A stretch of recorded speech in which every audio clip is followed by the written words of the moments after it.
Hello students, good morning.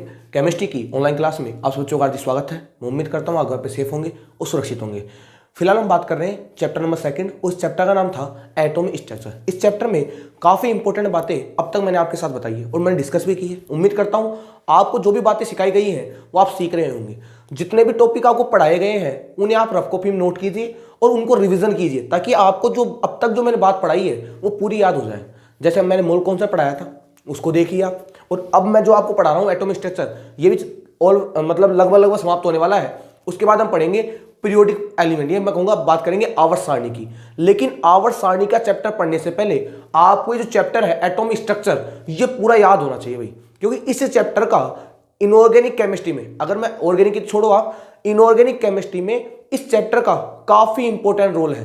तो जिस विद्यार्थी को अगर ये चैप्टर आता है एटॉमिक स्ट्रक्चर, उसे पीरियोडिक प्रॉपर्टीज में यानी आवर्त सारणी में, और इसके जो अगले वाला चैप्टर है केमिकल बॉन्डिंग, रासायनिक बंधन, उसमें कोई प्रॉब्लम नहीं आएगी अगर उसे ये वाला चैप्टर याद है तो। और मैंने पूरे टॉपिक जितना भी मैं लेवल रख सकता था वो सारे डिस्कस किए तरीके से, ताकि आपको आगे जाके कोई दिक्कत ना हो।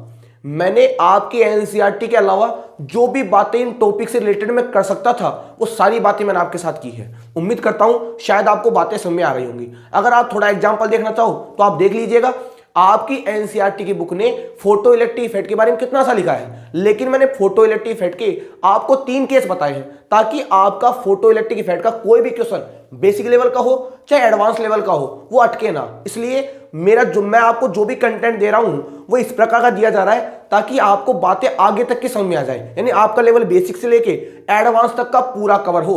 उसमें मेहनत आपकी भी लगेगी और मैं तो मेहनत कर ही रहा हूं भाई।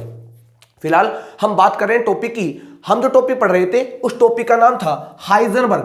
क्या नाम था उसका नाम था Heisenberg uncertainty principle. Heisenberg uncertainty principle, Hindi में बोले तो क्या बोलते हैं, हाइजेनबर्ग अनिश्चितता का सिद्धांत। बात तो वही है भाई, हिंदी में बोलो चाहे इंग्लिश में बोलो भाई, आप चाहे हिंदी में लिखो चाहे इंग्लिश में लिखो, कॉन्सेप्ट तो चेंज होने से रहा।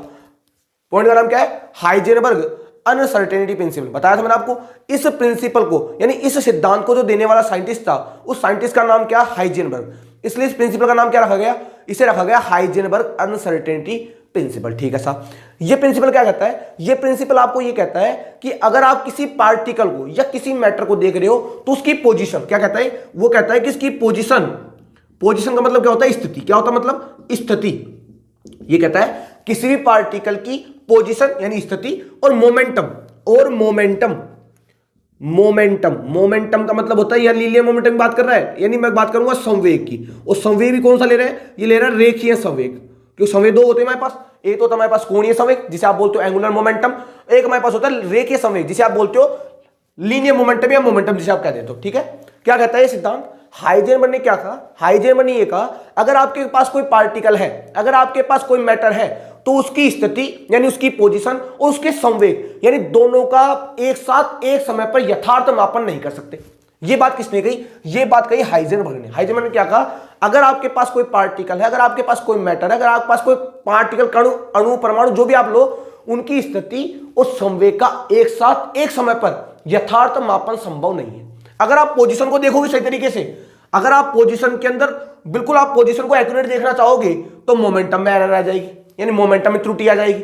और अगर आप संवेग को देखोगे सही तरीके से तो स्थिति में त्रुटि आ जाएगी। इसका मतलब तो ये हुआ कि आप एक साथ एक समय पर केवल एक ही या तो पोजीशन देख पाओगे या क्या देख पाओगे आप, मोमेंटम। यानी इन दोनों का एक साथ एक समय पर यथार्थ मापन क्या नहीं है, संभव नहीं है। यह सिद्धांत कहलाता है हाइजेनबर्ग अनसर्टेनिटी प्रिंसिपल।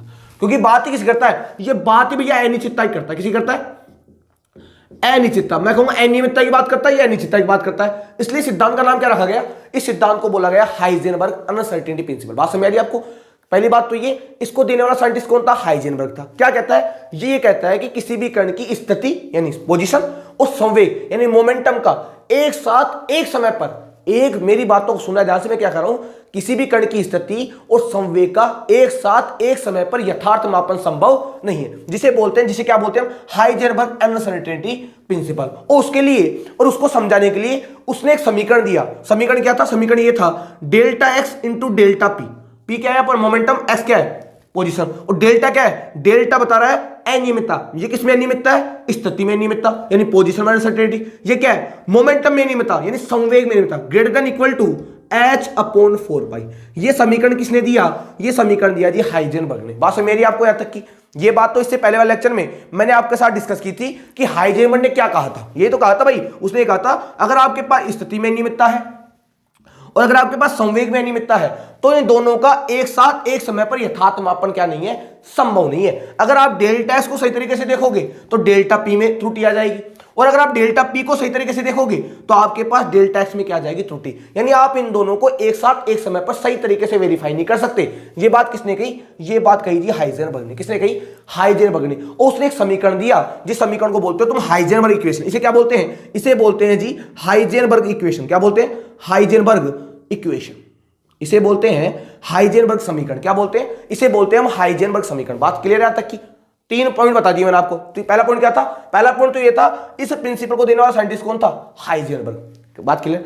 दूसरा पॉइंट क्या था? ये कहता है अगर आपके पास कोई पार्टिकल है, अगर कोई मैटर है, तो उसकी स्थिति यानी पोजीशन और उसका संवेग यानी मोमेंटम, इन दोनों का एक साथ एक समय पर यथार्थ मापन क्या नहीं है? संभव नहीं है। अगर आप पोजीशन को देखोगे सही तरीके से तो संवेग में त्रुटि आ जाएगी, और अगर आप संवेग को देखोगे तो पोजीशन में एरर आ जाएगी। यानी आप दोनों में से किसी को एक को ही देख सकते हो एक समय पर, दोनों का एक साथ मापन क्या नहीं है? संभव नहीं है। जिसके लिए उसने एक समीकरण दिया delta x into delta P greater than equal to h/4π, जिसे बोलते हैं हम हाइजेनबर्ग समीकरण। क्या बोलते हैं? हाइजेनबर्ग समीकरण। और यहां पर जो डेल्टा एक्स है, डेल्टा एक्स क्या है? देखो सुनो, एक्स तो क्या होता है? एक्स तो है यहां पर स्थिति। क्या है? स्थिति। मैं केवल एक सी बात कर रहा हूं, मैं केवल और केवल एक्स की बात कर रहा हूं। एक्स तो यहां पर स्थिति है, पोजीशन है। पी क्या है यहां पर? पी हमारे पास है संवेग। क्या है जी? संवेग। भाई एक्स तो हमारे पास स्थिति हो गई, पी हमारे पास क्या होगा? संवेग। तो डेल्टा एक्स क्या है? डेल्टा एक्स हमारे पास है स्थिति में अनियमितता। किसमें अनियमितता? स्थिति में, यानी स्थिति में अनियमितता है डेल्टा एक्स। डेल्टा एक्स की बात कर रहा हूं मैं। एक्स तो हमारे पास स्थिति है, पी हमारे पास संवेग है, लेकिन डेल्टा एक्स क्या है हमारे पास? स्थिति में अनियमितता। डेल्टा पी क्या है हमारे पास? ये हमारे पास है संवेग में अनियमितता। किसमें अनियमितता? संवेग में अनियमितता। एच क्या है? एच हमारे पास है प्लांक स्थिरांक। कौन सा स्थिरांक? प्लांक स्थिरांक। ये बात तो मैंने बार बताई आपको। कितना होता है इसकी वैल्यू? इसकी होती है 6.626 इंटू 10⁻34 जूल इंटू सेकेंड। ये तो हमारे पास 4 आप जानते हो, 4 तो 4 ही होता है। पाई क्या है? पाई इक्वल होता है 22/7 इक्वल टू होता है 3.14। ये तो खूब पढ़ा है आपने। ये पूरी वैल्यू हो गई इस इक्वेशन की कि यहाँ पर डेल्टा एक्स क्या है, डेल्टा पी क्या है, एच क्या है, पाई क्या है, 4 होता है, और एक्स क्या है? स्थिति। पी क्या है अपने पास? संवेग। तो ये अपने पास क्या है? ये अपने पास है हाइजेनबर्ग समीकरण। आपके एनसीईआरटी ने, आपकी जो एनसीईआरटी की किताब है उसने केवल इतना सा दिया है कि हाइजेनबर्ग इतना सा होता है। क्या होता है कहा उसने कहा, देने वाला वैज्ञानिक कौन था साहब? हाइजेनबर्ग था। उसने कहा कि अगर आपके पास कोई पार्टिकल है, अगर आपके पास कोई मैटर है, तो उसकी स्थिति और संवेग का एक साथ एक समय पर यथार्थ मापन संभव नहीं है। यह बात किसने कही? हाइजेनबर्ग ने। इक्वेशन क्या थी? Delta x into delta P greater than equal to h/4π। जब बताया कि डेल्टा एक्स क्या है? स्थिति में नियमितता है। डेल्टा पी क्या है? संवेग में नियमितता है। एच क्या है? प्लांक स्थिरांक है, जिसकी वैल्यू कितनी होती है? 6.626 इंटू 10⁻34 जूल इंटू सेकेंड। 4 तो 4 होता है। पाई क्या हमारे पास? 3.14 है। और यहां पर मैं एक्स की बात करूं, केवल एक्स की, तो एक्स क्या हमारे पास? स्थिति है, और पी हमारे पास क्या है? संवेग है। ये बात आपकी एनसीईआरटी जिसे बोलते हैं आप हाइजेनबर्ग इक्वेशन या हाइजेनबर्ग समीकरण। ये बात हो गई आपकी एनसीईआरटी कवर। अब इस एनसीईआरटी जो लाइन है, इन लाइनों से हम कुछ और बातें निकालेंगे इस हाइजेनबर्ग अनसर्टेनिटी प्रिंसिपल के बारे में। देखो जी भाई, यहां तक की बातें शायद आपको क्लियर हो गई होंगी कि हाइजेनबर्ग ने क्या कहा और वो कहना क्या था। अब सुनो मुद्दे वाली बात। यहां तक की बात तो शायद आपको समझ में आ गई। अब बात करते हैं इससे कुछ आगे की। देखो, इससे आगे बात करते हैं भाई। हमारे पास इक्वेशन क्या बन के आई थी? Delta x into delta P greater than equal to h/4π। यही था हमारे पास, जहां पर डेल्टा एक्स क्या है? स्थिति में नियमितता, और डेल्टा पी क्या है? संवेग में अनियमितता। अगर मैं डेल्टा एक्स टेंडिंग टू कर दूं 0 या बराबर 0 ही कर दूं, अगर मैं डेल्टा एक्स कर दूं बराबर 0, कितना कर दूं? 0, यानी डेल्टा एक्स 0 का मतलब क्या हुआ? डेल्टा एक्स क्या है? स्थिति में अनियमितता। मतलब आपके पास स्थिति में कोई अनियमितता नहीं है, यानी आपके पास डेल्टा एक्स की वैल्यू क्या है? प्योर है। यानी आपके पास आप जो भी आप पार्टिकल है उसकी आप प्योर पोजीशन देख पा रहे हो। भाई डेल्टा एक्स का मतलब क्या होता है? स्थिति में अनियमितता होती है ना। आपके पास स्थिति में अनियमितता कितनी है? 0। इसका मतलब तो ये हुआ आप जिस भी पार्टिकल को देख रहे हो उसकी पोजीशन आपके पास परमानेंट है, फिक्स है। तो डेल्टा पी की वैल्यू क्या हो जाएगी? देखो, डेल्टा पी की वैल्यू हो जाएगी हमारे पास इनफाइनाइट। कितनी हो जाएगी? इनफाइनाइट। देखो कैसे? Delta X in delta P greater than equal to h/4π। तो मैं कहूंगा डेल्टा पी डेल्टा पी बराबर क्या हो जाएगा, h अपॉन 4 पाई। बताओ डेल्टा पी बटे में जाएगा नहीं जाएगा, और डेल्टा पी निकालोगे ना आप, तो मैं कहूंगा डेल्टा पी बराबर क्या हो जाएगा मेरे पास, h अपॉन 4 पाई।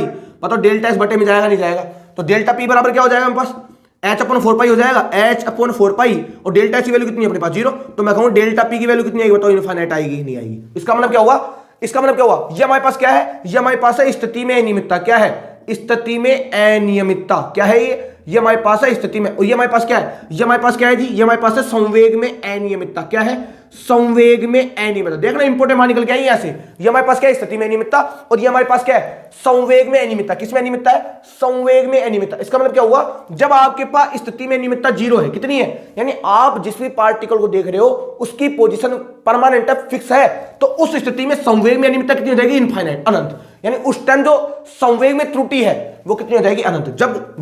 जब आपके पास स्थिति में त्रुटि कितनी है, 0। यानी आपके पास जिस भी पार्टिकल की आप स्थिति देख रहे हो, अगर वो स्थिति बिल्कुल फिक्स है, बिल्कुल प्योर है, तो उस स्थिति में बताओ संवेग में अनियमितता कितनी होगी, इनफाइनाइट होगी कि नहीं होगी।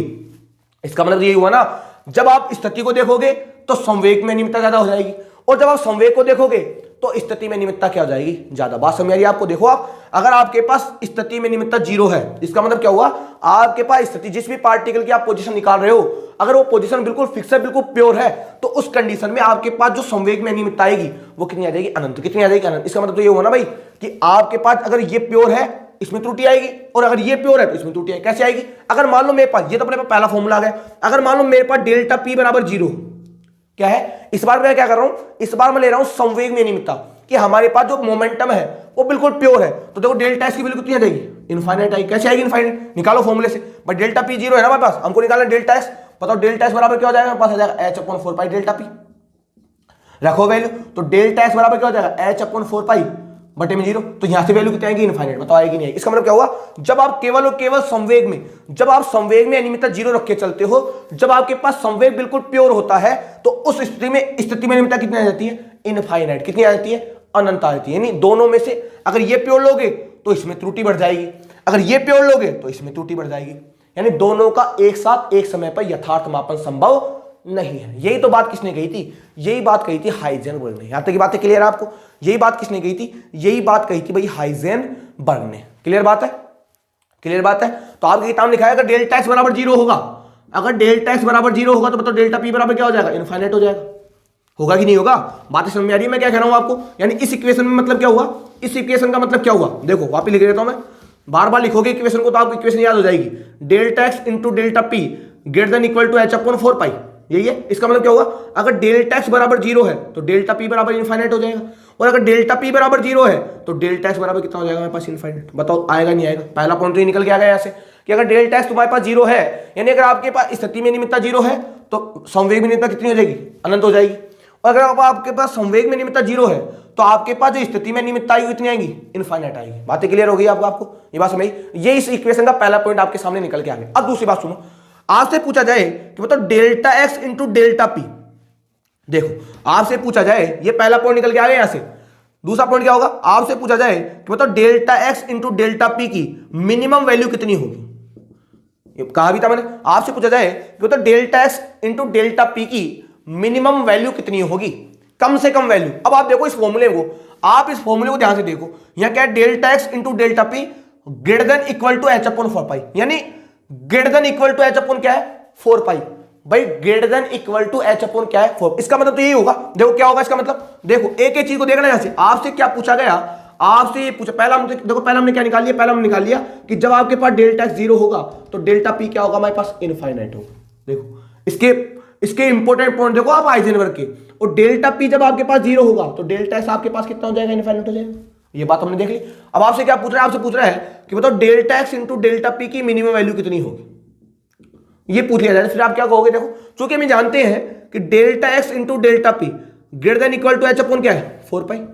इस इक्वेशन तोड़ सकता हूं मैं कैसे, इसका मतलब क्या होता है, इसका मतलब क्या होता है, इसका मतलब तो यही तो होता है कि delta x into delta P बड़ा है किसी 4 पाई से, h अपॉन 4 पाई से। या आप कह सकते हो कि delta x into delta P बराबर है h अपॉन 4 पाई। भाई इसका मतलब क्या होता है, इसका मतलब क्या होता है, ये तो बराबर को दिखाता है और दिखाते बड़े को।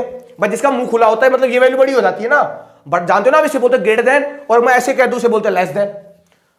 जानते हो ना इस चीज को तो भाई। तो इसका मतलब क्या होगा, इसका मतलब क्या होगा, देखो अभी ध्यान से बात, इस इक्वेशन को दो तरीके से लिख सकते हैं कि यहां पर क्या कहना चाहते हैं, ये कहता है delta x into delta P greater than equal to H upon 4 pi. यानी मैं कहूंगा पहली बार जो वैल्यू होगी ये एच अपॉन 4 पाई से बड़ी होगी, और दूसरी बार जो वैल्यू होगी एच अपॉन 4 पाई क्या होगी, बराबर।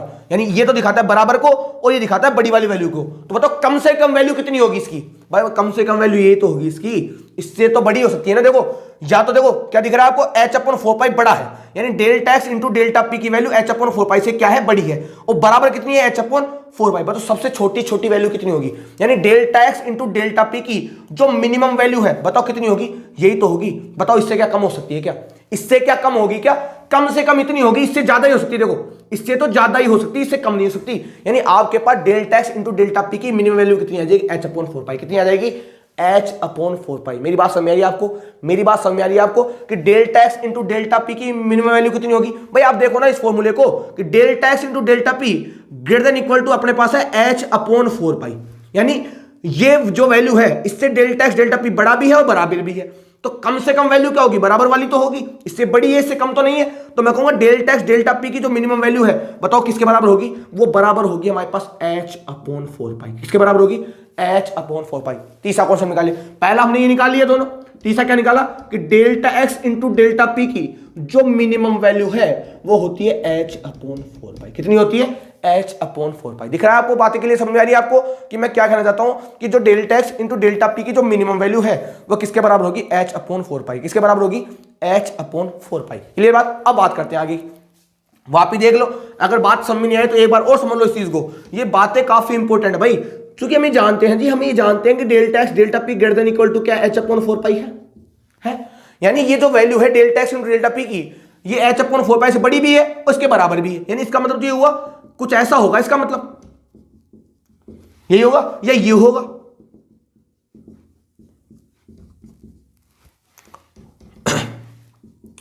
ये होगा। इसका मतलब क्या होगा, कम से कम वैल्यू तो यही होगी ना, ज्यादा कौन सा हो सकती है, एच अपॉन 4 बड़ी हो सकती है, कम तो नहीं होगी ना। कम से कम वैल्यू कितनी होगी, ये यानी डेल्टा एक्स डेल्टा पी की मिनिमम वैल्यू ये है, और मैक्सिमम कितनी होगी, मैक्सिमम कितनी होगी, मैक्सिमम इतनी होगी भाई, मैक्सिमम कितनी होगी, मैक्सिमम होगी ग्रेटर देन एच अपॉन 4 पाई।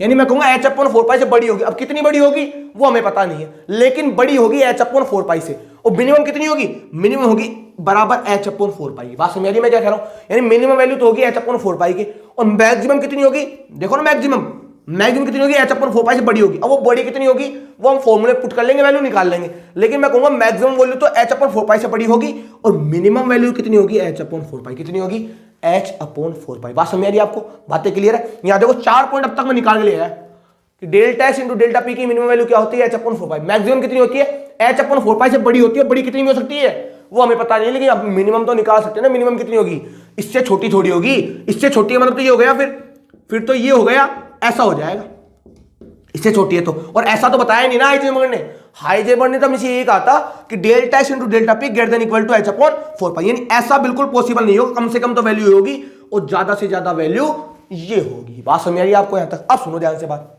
आगे की बात करते हैं। आपसे पूछा जाए कि बताओ डेल्टा एक्स वर्सेस, आपसे पूछा जाए बताओ delta x versus delta P के बीच में ग्राफ बनाऊं, किसके बीच में, delta x versus delta P के मैं ग्राफ बनाऊं तो ग्राफ कैसा बनेगा। देखो डेल्टा एक्स अगर डेल्टा पी के बीच में अगर ग्राफ बनाऊं तो ग्राफ कैसे बनेगा। तो हमारे पास इक्वेशन क्या है, हमारे पास इक्वेशन क्या है, delta x into delta P greater than equal to मान लो H upon 4 pi. Minimum value होगी नहीं, delta x into delta P equal to H upon 4 pi. अब तुम इधर देखो, इधर देखना ध्यान से भाई, delta x into delta P, बताओ एच की वैल्यू कांस्टेंट होती है कि नहीं होती, एच का मान तो कांस्टेंट है भाई, एच तो प्लांक स्थिरांक होता है ना, 4 की वैल्यू कांस्टेंट होती है, पाई की वैल्यू कांस्टेंट होती है। मैं कहूंगा इधर वाली जो वैल्यू है पूरी की पूरी वैल्यू बताओ कांस्टेंट है कि नहीं, ये पूरी वैल्यू क्या है, कांस्टेंट है। तो मैं कहूंगा delta x into delta P भी क्या हो जाएगा, कांस्टेंट हो जाएगा। क्या हो जाएगा जी, कांस्टेंट हो जाएगा, ये तो होगा। और तुम जानते हो जब भी कभी ऐसा हो कि एक्स इंटू वाई की वैल्यू कांस्टेंट हो, एक्स इंटू वाई की वैल्यू कांस्टेंट हो, तो एक्स और वाई के बीच जो ग्राफ बनता है वो क्या होता है, रेक्टेंगुलर हाइपरबोला। कैसा होता है, रेक्टेंगुलर हाइपरबोला। कैसे होता है देखो, जैसे मान लो पढ़ाऊंगा मैं आपको, एक चैप्टर आएगा गैसीय स्टेट, गैसीय अवस्था, वहां पे कुछ ऐसा होगा, बोयल लॉ में पढ़ाओ कभी आपने, पीवी बराबर हो जाता है कांस्टेंट, पीवी बराबर हो जाता है कांस्टेंट, यानी पी और वी, पीवी की वैल्यू क्या होगी, कांस्टेंट। मतलब कैसे, अगर मान लो पीवी की वैल्यू 10 है, कितनी है बता रहा हूं मैं एग्जांपल के तौर पे कि रेक्टेंगुलर हाइपरबोला का मतलब क्या होता है। अगर मान लो पीवी इक्वल टू कांस्टेंट हो जाए, यानी मान लो कि पीवी वैल्यू कितनी है अपने पास 10, तो मान लिया कि पी की यहां वैल्यू अपने पास 2 है, वी की वैल्यू 5 है, बराबर कितना है अपने पास 10 है। अब पीवी की वैल्यू तो कांस्टेंट है, पीवी की वैल्यू 10 ही रहेगी। अगर मान लो गलती से तुमने पी को कर दिया, कितना कर दिया 5 कर दिया, पी को तुमने प्रेशर को कितना कर दिया 5, अब पीवी की, हाँ तो भाई मैं क्या कह रहा था, अगर मान लो पीवी की वैल्यू कांस्टेंट है, इसका मतलब क्या होगा, पीवी वैल्यू कांस्टेंट हो जाएगी। तो अगर मान लो पहले पी 2 था, वॉल्यूम कितना था 5, 5 इंटू 2 बराबर कितना होगा 10। अगर तुमने मान लो पी की वैल्यू कर दिया 5, कितना कर दिया 5, तो वॉल्यूम कितना हो जाएगा 2 हो जाएगा, कितना हो जाएगा 10। ओवरऑल वैल्यू तो कांस्टेंट रहेगी ना, यानी इसकी वैल्यू में चेंज नहीं होगा, प्रेशर बढ़ जाएगा तो वॉल्यूम घट जाएगा, और अगर आप वॉल्यूम बढ़ाओगे तो प्रेशर कम हो जाएगा, लेकिन ओवरऑल वैल्यू क्या रहेगी कांस्टेंट। और उसका जो ग्राफ बनता है, ग्राफ कैसा होता है, रेक्टेंगुलर हाइपरबोला। कैसा होता है, रेक्टेंगुलर हाइपरबोला। और आप देखो ना ध्यान से, अगर आप देख पा रहे हो तो देखो आप, जब आपके पास डेल्टा एक्स 0 था तो डेल्टा पी की वैल्यू कितनी हो गई थी, इनफाइनाइट। और जब आपके पास डेल्टा पी 0 था तो डेल्टा एस की वैल्यू क्या थी, इनफाइनाइट। इसका मतलब क्या हुआ, जब आपके पास डेल्टा एस की वैल्यू कम थी तो डेल्टा पी की वैल्यू क्या थी, ज्यादा हुई थी। जब आपके पास डेल्टा पी की वैल्यू कम थी तो डेल्टा एस की वैल्यू ज्यादा थी। इसका मतलब क्या हुआ, ये दोनों बताओ आपस में व्यस्तकर्मानुपाती दिखा रहे नहीं दिखा रहे। जब आपके पास डेल्टा एक्स 0 था तब आपके पास डेल्टा पी अनंत था कि नहीं था, लेकिन जब आपके पास डेल्टा पी 0 था तो आपके पास डेल्टा एस की वैल्यू क्या थी, इनफाइनाइट। इसका मतलब क्या होगा, एक कम हो रहा है तो दूसरा बढ़ रहा है, दूसरा कम हो रहा है तो पहला बढ़ रहा है। यानी इनके बीच अगर मैं ग्राफ बनाऊं, ग्राफ कैसे बनेगा, रेक्टेंगुलर हाइपरबोला। कैसा बनेगा, रेक्टेंगुलर हाइपरबोला। बात समझ आ रही, मैं आपको क्या कह रहा हूं, इनके बीच जो ग्राफ बनने वाला है वो ग्राफ कैसा होगा, रेक्टेंगुलर हाइपरबोला। कैसा होगा, रेक्टेंगुलर हाइपरबोला। कैसा होगा, रेक्टेंगुलर हाइपरबोला। कैसा होगा, देखो जी, यानी delta x into delta P greater than equal to क्या, एच अपॉन 4 पाई। तो मैं कह सकता हूं delta x into delta P बराबर कांस्टेंट हो जाएगा, कांस्टेंट हो गया। तो इनके बीच जो ग्राफ बनाएंगे हम, वो ग्राफ कैसा बनेगा, कुछ ऐसा बनेगा। डेल्टा एक्स और डेल्टा पी के बीच में ग्राफ बनाऊंगा, ग्राफ कुछ ऐसा बनेगा। इसे बोलते हैं हम रेक्टेंगुलर हाइपरबोला। क्या बोलते हैं, रेक्टेंगुलर हाइपरबोला। बात समझ आ गई आपको। अगर आपसे कोई पूछ ले, कॉम्पिटिटिव एग्जाम पूछ ले, तो delta x into delta P के बीच जो ग्राफ प्लॉट किया जाएगा वो ग्राफ कैसा होगा, ग्राफ कैसा होगा भाई, रेक्टेंगुलर हाइपरबोला। देखो ये कुछ बातें हैं जो आपको हाइजेनबर्ग के बारे में पता होनी चाहिए भाई। ये बातें आपको एवरेज बच्चों से आगे लेके जाएंगी कि आप हाइजेनबर्ग के बारे में कितने और टॉपिक जानते हो जो और बच्चे नहीं जान पाते। तो अब तक मैंने आपको 5 बातें बताई। पहली बात क्या थी कि जब डेल्टा एस की वैल्यू 0 होती है तो डेल्टा पी की वैल्यू कितनी होती है, इनफाइनाइट होती है। जब डेल्टा पी की वैल्यू 0 होती है तो डेल्टा एस की वैल्यू इनफाइनाइट होती है। इसकी मिनिमम वैल्यू कितनी होगी, एच अपॉन 4 पाई के बराबर होगी। मैक्सिमम कितनी होगी, एच अपॉन 4 पाई ज्यादा होगी। कितनी ज्यादा होगी पता नहीं रख सकते।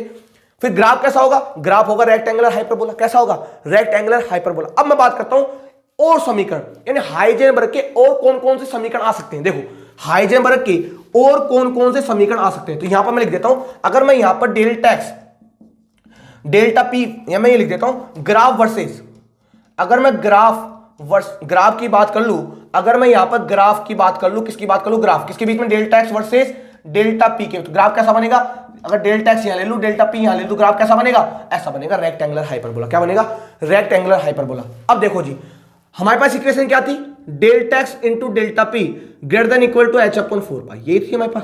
चूंकि हम जानते हैं कि पी बराबर क्या होता है, हम क्या जानते हैं, पी क्या है हमारे पास, रेखीय संवेग, और हम जानते हैं पी बराबर क्या होता है, हम जानते हैं पी बराबर होता है हमारे पास एम वी। कितना होता है, एम वी। तो बताओ डेल्टा पी बराबर कितना होगा।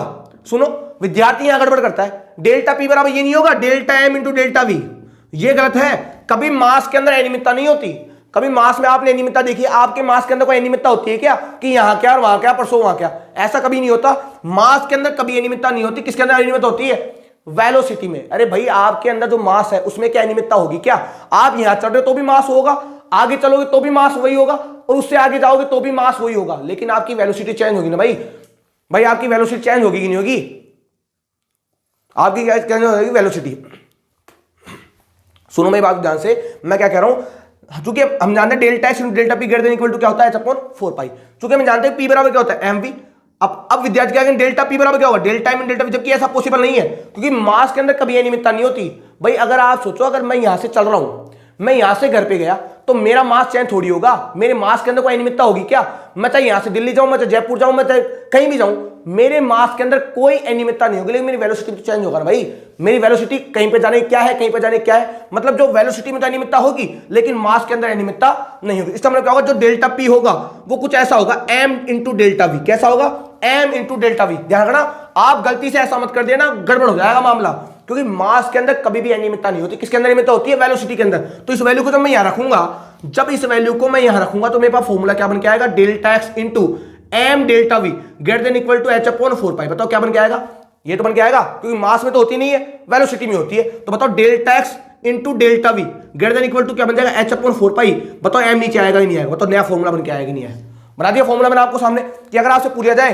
अगर आपसे पूछ लिया जाए एग्जाम में कि बताओ delta x into delta we वो किसके बराबर होता है, इसके बराबर होता है, इसके बराबर होता है, इनमें से दोनों ही होते हैं, यानी बोथ 1 एंड सेकंड, एंड इनमें से कोई नहीं। तो कौन सा टिक कर क्या होगे आप, ये टिक कर लगाओगे कि delta x into delta V greater than equal to क्या होता है, एच अपॉन 4 पाई एम। किसके बराबर होता है, एच अपॉन 4 पाई एम। बात समझ नहीं, मैं आपको क्या कह रहा हूं कि ये हम जानते हैं, हम क्या जानते, चूंकि हम ये जानते थे कि P बराबर होता है एम वी, तो डेल्टा P बराबर क्या होगा, डेल्टा एम डेल्टा वी नहीं होगा, एम डेल्टा वी होगा। क्या होगा, एम डेल्टा वी। इस वैल्यू को यहां पुट कर दिया, बताओ इक्वेशन बन के आएगी नहीं आई। अब सुनो, अगर मान लो पूछ ले कि बताओ डेल्टा एक्स डेल्टा वी की, देखो अब इंपॉर्टेंट बातें निकल के आई यहां से इंपॉर्टेंट बातें कौन कौन सी निकल के आई। अगर आप आपसे पूछ ले कि बताओ delta x into delta we की मिनिमम वैल्यू कितनी होगी, देखो वहां तो क्या था, delta x into delta P की मिनिमम वैल्यू थी। यहां क्या पूछ रहा है, डेल्टा एक्स डेल्टा वी की मिनिमम वैल्यू कितनी होगी भाई, कितनी होगी, एच अपॉन 4 पाई एम। कितनी होगी, वहां तो क्या था, एच अपॉन 4 पाई था, यहां क्या जाएगा, एच अपॉन 4 पाई एम, क्योंकि आप जानते हो डेल्टा वी क्या है, मैथ्स नहीं चला जाएगा ना, तो मिनिमम वैल्यू कितनी होगी, एच अपॉन 4 पाई एम के बराबर होगी कि नहीं होगी।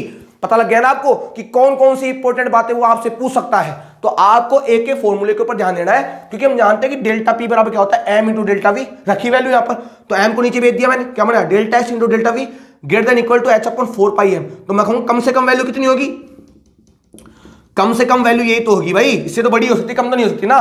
तो ये वैल्यू क्या होगी, ये वैल्यू होगी हमारे पास मिनिमम वैल्यू। कौन सी वैल्यू होगी, मिनिमम। कौन सी वैल्यू, लेकिन ये है delta x into delta we की मिनिमम वैल्यू, लिख दी मैंने। ये delta x into delta P की मिनिमम वैल्यू है। क्लियर बात है। अब सुनो, और कौन कौन से फॉर्मूले बन सकते हैं इसके अलावा, देखो और कौन कौन से बन सकते हैं इसके अलावा। एक फॉर्मूला और होता है जो बनता है इसका, delta E into delta T greater than equal to H upon 4 pi. ये फॉर्मूला भी चलता है भाई। अभी कैसे चलता है वो आपके सिलेबस में नहीं चलता, लेकिन आपसे फॉर्मूला पूछ लिया जाता है कि बताओ इनमें से कौन सा फॉर्मूला हाइजेनबर्ग प्रिंसिपल का है।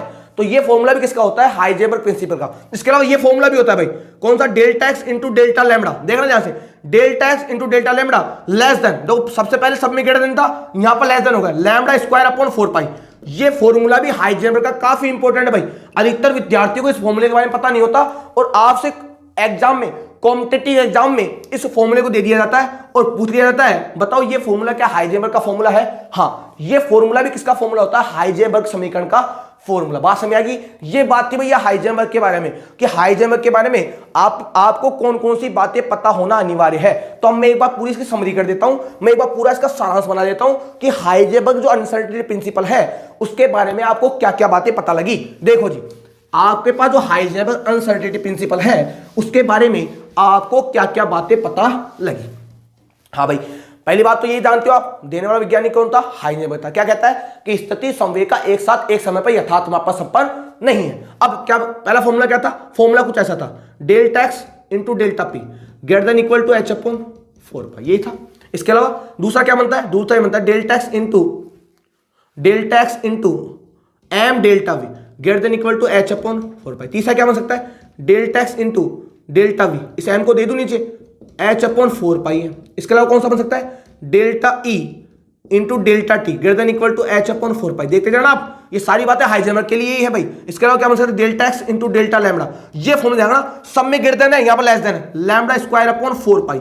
ये सारे समीकरण किसके हैं, ये सारे के सारे समीकरण हाइजेनबर्ग के। किस समीकरण है, ये सारे के सारे समीकरण हाइजेनबर्ग के, ये बात है। इसके अलावा डेल्टा एक्स की वैल्यू जब 0 होगी तो डेल्टा पी की वैल्यू कितनी होगी, इनफाइनाइट होगी।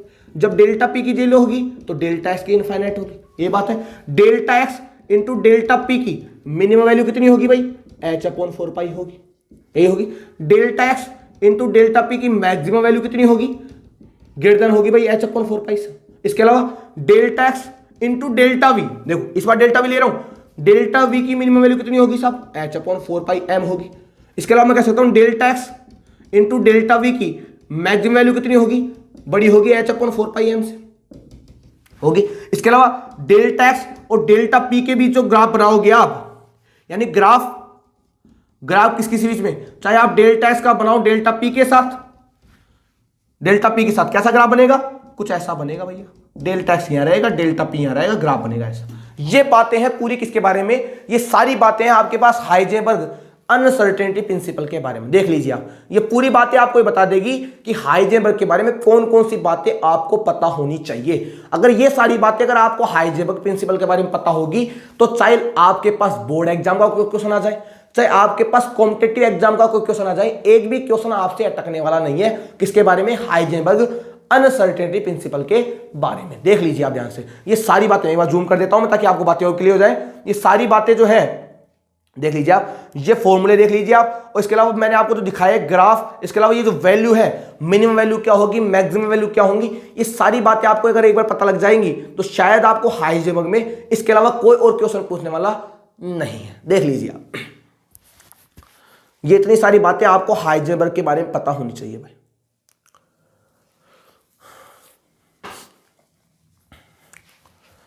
क्लियर है बातें आपको? ये तो आपके पास फॉर्मूले हैं, ये सारी की सारी क्या है, ये सारी की सारी है हाइजेनबर्ग इक्वेशन। क्या है? Heisenberg equation.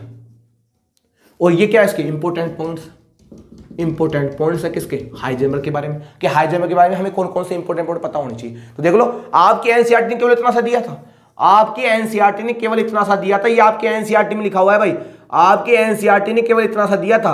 इस एनसीईआरटी के फॉर्मूले से हमने इतनी सारी बातें और इतने सारे पॉइंट निकाल लिए। ये बातें बनाती हैं आपको एडवांस, कि आपको कॉन्सेप्ट के बारे में कितनी क्लियरिटी है। तो आप अगर एक बार चीजों को सीखना स्टार्ट कर दोगे तो शायद आपको किसी भी टॉपिक में कोई प्रॉब्लम होने वाली नहीं है। आज के लिए इतना ही। अगले वाले लेक्चर में आपके पास समाप्त हो गए आपका हाइजेनबर्ग का अनसर्टेनिटी से यही था। अब हम जो बात करेंगे वो बात करेंगे क्वांटम मैकेनिकल मॉडल के बारे में। यानी हम बात करेंगे, यानी हमने बोहर का मॉडल पढ़ लिया, हमने थॉमसन का मॉडल पढ़ लिया, हमने रदरफोर्ड का मॉडल पढ़ लिया, हमने डे ब्रोगली के बारे में सीख लिया, हमने हाइजेनबर्ग के बारे में सीख लिया। अब हम जो सीखने चाहते हैं सबसे इंपॉर्टेंट बात, that is the last part, यानी ये एटॉमिक स्ट्रक्चर का सबसे लास्ट पोर्शन है, उस पोर्शन का नाम है क्वांटम मैकेनिकल मॉडल। और आप इस बात को मान के चलना, इस मॉडल से क्वेश्चन आता ही आता है। यानी लास्ट पोर्शन हमारे पास होगा क्वांटम मैकेनिकल मॉडल। कौन सा मॉडल होगा जी? Quantum mechanical model. उसके बाद आपका ये चैप्टर फिनिश हो जाएगा, क्वांटम मैकेनिकल मॉडल। वो बात करेंगे हम इससे आगे वाले लेक्चर में। जब तक के लिए धन्यवाद, देखते रहिए।